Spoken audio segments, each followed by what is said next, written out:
Still tuned into the Power Station Energy 100 with myself, Elsa Bitimingani. On EconoChat, let's talk business with Mr. Daniel Steinman. We are talking uranium, and Mr. Daniel Steinman did remind us about the reclassification as a strategic renewable that was agreed. I think it's a very reclassified. No, but just to make it more clear, is to just saying that they agreed in Parliament that it will be the EU Parliament. Yeah, yes, that it will be reclassified. And I left with a question that these or this reclassification was done for the EU's benefits. Yes, no, certainly. Also because it is so drastic. Yeah. If you look at the narrative of the past 50 years, nobody wanted uranium. But they wanted the electricity that comes from nuclear power stations. Yes. You know, and I need to sketch conditions in Europe so that we can understand where do they come from and where are they going with their energy demands. Europe in its entirety is a developed region. There are good economies in Europe, like the British economy and the French and the Germans, and there are bad children, spoiled children in Europe, like the Italians, and there are completely basket cases like the Greek economy. But as a whole, it is 1/3 of the world economy. That small little piece of the world, consisting of 27 members, is 35% of the world economy. So you must never underestimate the impact that what the EU does on the rest of the world's economy, and you must always take a keen interest in their policies. Very much. Not so much. I agree with you. And yes, you know, their policies determine where they are going on the ground with the economy. Yeah. Through all these years, at some point there were something like 157 nuclear power stations in Germany.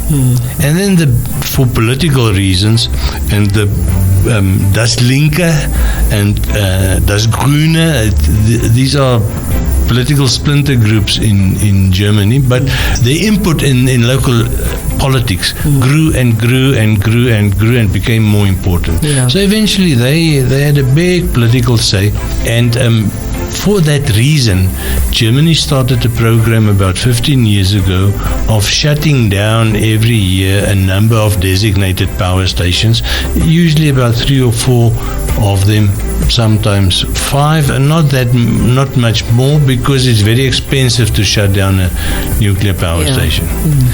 Now the fuel for nuclear power stations, uranium, has suddenly been reclassified. Major strategic change in policy. And now, whereas, remember the Germans, they also acted only in their own interests. They didn't stop buying electricity that comes from nuclear power stations, as long as those power stations were not on German territory. As long as they were in Poland or in France or anywhere else in Italy on Germany's borders, but not in Germany. These were all for political reasons. Because there's a whole debate about the dangers of power stations is absolute nonsense. And this is also not opinion or thumbs up. You just go look at the historical facts. Then you see that the damage from coal and from oil is far, far bigger than any damage that we had anywhere over any period of time from nuclear. Nuclear is a difficult fuel because when it's used, if you use oil, you put it through the car engine, it burns. It's gone. You've used it. If you use coal, you burn it. It generates energy. What remains is ash. If you use uranium as a nuclear fuel and you have energized it and you've used it, what is left over is still highly, highly radioactive. Yeah.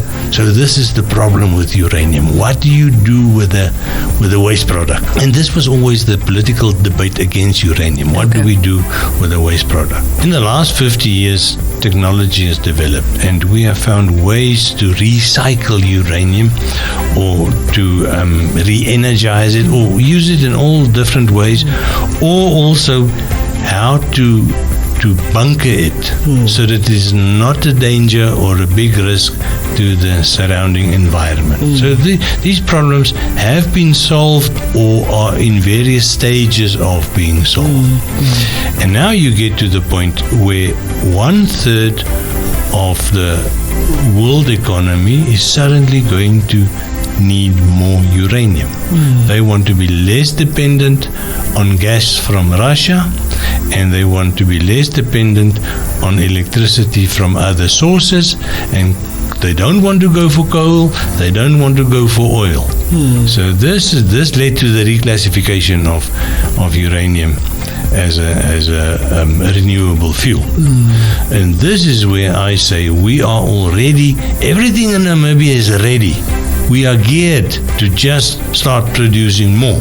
Nice. And what my contention that we will see some solid growth from uranium, and that it will have a major impact in 2023 to sustain the growth in the Namibian economy, is corroborated. It's supported by the movement that I see in the uranium price. Okay. You know, at one stage about 2 years ago, uranium was really down in the dumps. $36 for a pound of uranium oxide. Lately, it is hovering there between 60 and 70, so it's doubled in price. Now you can imagine if you want to invest in a new mine. You have no idea what's going through my mind right now in terms of investment. the stuff that you take out of the ground and you sell it, if you get double the income that you would have had 2 years ago, it makes that investment viable. Yeah. And this is what we're going to see in the uranium industry. All thanks to the European Union, their decision to reclassify it. Nice. So that is the good news that we have, starting off with our first recording for our second year. Yeah, so I'm just thinking like entrepreneurs and I wouldn't say tenderpreneurs. No, entrepreneurs is to really start focusing on the mining sector instead of focusing on gloves and condoms. But I'm going to leave you with that. In case you've missed out on previous conversations, you can of course go to www.economist.com.na. And with that said, till next time, from me, Elsa Bitabingani, I say goodbye.